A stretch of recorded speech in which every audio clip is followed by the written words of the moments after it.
Well, here we go with day 5 of the 7-day Launch Your Automated Webinar Challenge, where today we're going to talk about the settings that you need in order to automate and test your webinar. So all the settings you're going to need to create your funnel now that your video has been recorded.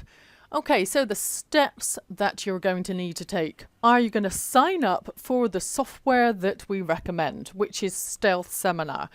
Now, there are other forms of automated webinar software available. This is the one we recommend. They have amazing help and support, which is why we suggest that you use them. And they automate very effectively. Now, there are other pieces of software available, such as EverWebinar and ClickFunnels has their own function, etc. But Stealth Seminar is the best in order to make sure that you get the maximum amount of attendees. Now, remember, we're expecting at least 60% of people that sign up for an automated webinar to actually attend it. Should you use a different type of software, you may well get a lot less than this. So actually it's a false economy. So we do suggest that you use Stealth Seminar.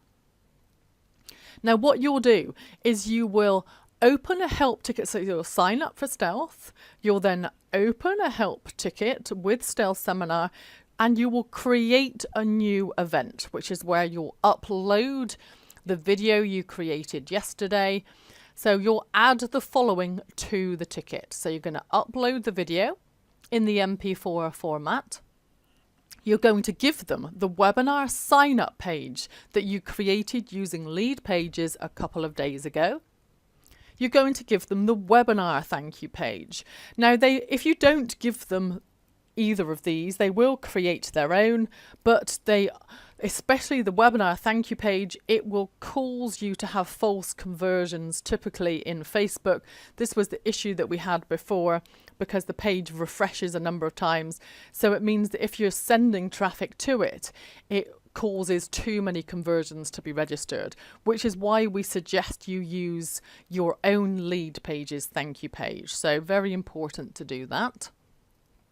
You'll want your call to action. Now, you'll want to watch back your own video and identify the precise number of minutes and seconds that is it when you're in the video that you say, look for the link below. Now, remember, of course, we're going to tell people, look for the link below to book in for a call. You'll want those precise number of minutes and seconds so that you can tell Stealth this is when the link should pop up to book in a call. And at that point, of course, the link to your appointment scheduling tool will appear. So you want to give them the scheduling tool that you're going to be using, whether it's Acuity, Schedule Once, etc.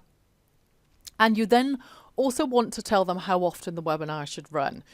Now, our suggested setting is on the hour, every hour, and I then do mine 24/7. If you don't put this as a comment 24/7, what will happen is they schedule it so it only runs on the hour, every hour between 9 a.m. and I believe it's something like 7 p.m. or 8 p.m., something like that.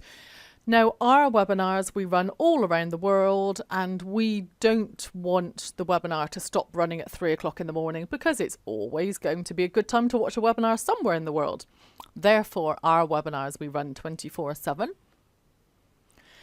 Now, their support staff, when you give them this information, will then do the setup for you, which takes on average around about 48 hours for them to complete the setup for you. And at that point, you would then move on to the testing.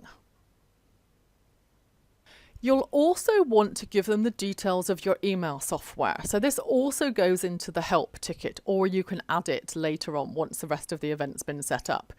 This is because you want people to simultaneously be added to your email list. So we don't just want them in Stealth software, we want them in our own email list too.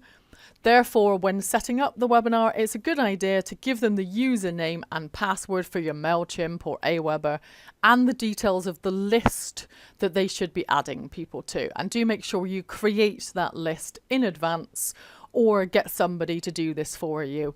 Hire somebody again from People Per Hour that specializes in this area And then that means that as soon as somebody signs up for your webinar, they will automatically get added to your email list as well. Now, in order to email that particular new list you've just created, now Stealth Seminar will email people for you, reminding people to attend.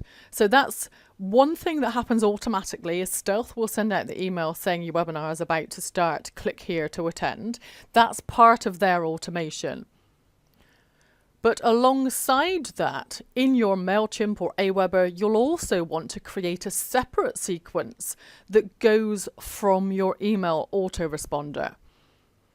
And this separate sequence, so the first email that goes out, as soon as somebody gets added by Stealth to your email sequence, to start with, you want to welcome people on board. So thank you very much for signing up for the webinar. Look out for a separate email confirmation from us that contains details of how to attend. Very important, because people in this email will not get the automated link to attend. That comes separately from Stealth. So that is worth pointing out to people. You'll then want to thank people for attending. So you might want one which goes the following day, for example, after they've attended. And you'll have a link to your scheduling tool. So do ask for the appointment. This typically is the most important email. This is where we get the majority of our appointments booked, is the email that goes out following the webinar. So once people, say it might be 24 hours after the webinar, thank you very much for attending the webinar. As a reminder, here's what you learned, X, Y, Z. PS, if you want to book a call in so you can discuss this, click here to book in a call. So that type of email. Okay, so that is the second most important. So obviously we want to welcome people. The second email, and the really important one, is thanking people for attending with a link to your scheduler. And you're then going to want, what I suggest my clients build out, is then a 7-day email sequence that gives further value, that teaches more different points, and with a call to action in every single email, because people will book in. So remember, only 60% of people will actually have attended the webinar. Therefore, these emails can be talking to the 40% of people that didn't attend. So you might want to do maybe some just separate teaching points, or as a reminder, here's what you learned in the webinar, but talking to people and teaching them so that it doesn't matter whether they watched it or not. It's kind of like a standalone email, if that makes sense. So you always want your call to action in every one of these emails to get appointments booked. Now it's time to test the webinar. Now, once it's completed, Stealth will give you details of how to test the event. Please follow these exactly. You want to check that emails go out from Stealth inviting them to join, and that your own emails from your email autoresponder software go out as well. Obviously, make sure that people have indeed been added to your email autoresponder, and check that call to action button appears. Okay, so now over to you. You're going to sign up for Stealth, complete the testing steps included here, and make sure you know exactly how to test your webinar. And of course, if you've been keeping up day by day, then it's now time to actually set up your event in Stealth and go ahead and get your webinar live. Okay, so look forward to talking with you on tomorrow's training. Bye for now.